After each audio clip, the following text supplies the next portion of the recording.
এটা আমাদের এই মাননীয় মন্ত্রীর দায়িত্ব।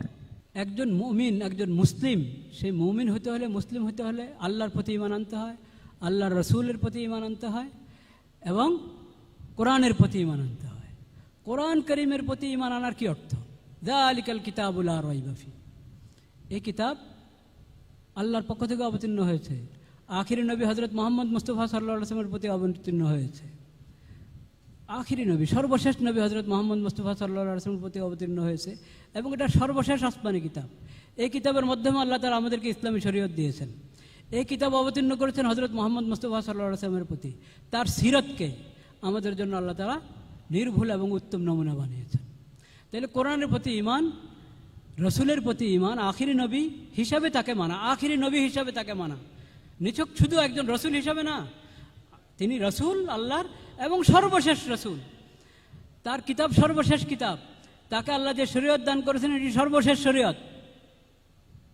তার হাদিস, তার সুন্নাহ, তার সিরত ইসলামের দলিল, শরীয়তের দলিল। এইভাবে কোরআনের প্রতি ঈমান আনলে এটা হলো ঈমান। এবং এখন কোরআনের দাবি আমাদের কাছে যে কোরআনের বিধানগুলো তুমি জানো, কোরআনের বিধান নিজের জিন্দেগিতে বাস্তবায়ন করো। কোরআনকে তাকে রাখার জন্য না, কোরআনকে গিলাফে বন্ধ করে তাকে রেখে দেওয়া এটা কোরআনের একরাম, কিন্তু কোরআনকে তেলাওয়াত করতে হবে, পড়তে হবে, বুঝতে হবে, কোরআনে জীবন গড়তে হবে। কোরআনে জীবন গড়া এটা, এই যে আমাদের ছাত্র সমাজ, তারা যদি কোরআনেই বিধানগুলো, কোরআনে আল্লাহ যে আকীদা আমাদেরকে দান করেছেন, যে ইবাদত দান করেছেন, লেনদেন দান করেছেন, কোনো একটা মানব জীবনের কোনো বিষয় নাই যেটা কোরআনে হেদায়েত দেয় নাই।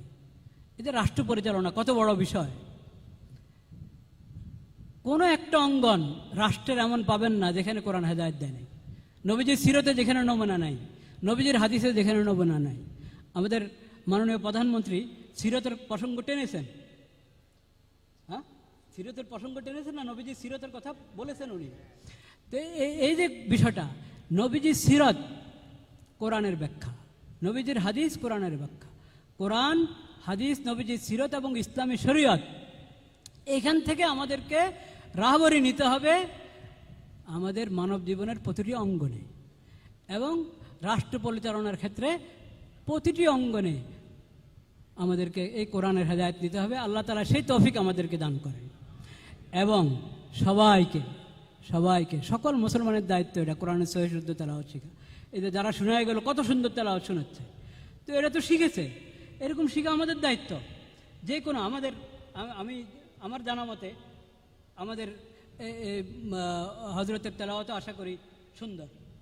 আমি তো এরকম আমাদের মন্ত্রিসভার, সচিবালয়ের, হ্যাঁ, সব জায়গার সকল সদস্যের এটা দায়িত্ব যে কোরআন মজিদের সহিহ শুদ্ধ তেলাওয়াত তারা শিখবে এবং তাদের সন্তানকে শিখাবে, তাদের অধীনস্থকে শিখাবে। এবং কোরআনের মধ্যে আল্লাহ তাআলা যে এলেম দিয়েছেন, ফরজ এলেম, এই ফরজ এলেমের আল্লাহ তাআলা সেই তৌফিক সবাইকে দান করেন। ওয়া আখিরু দাওয়ানা আলহামদুলিল্লাহি রাব্বিল আলামিন।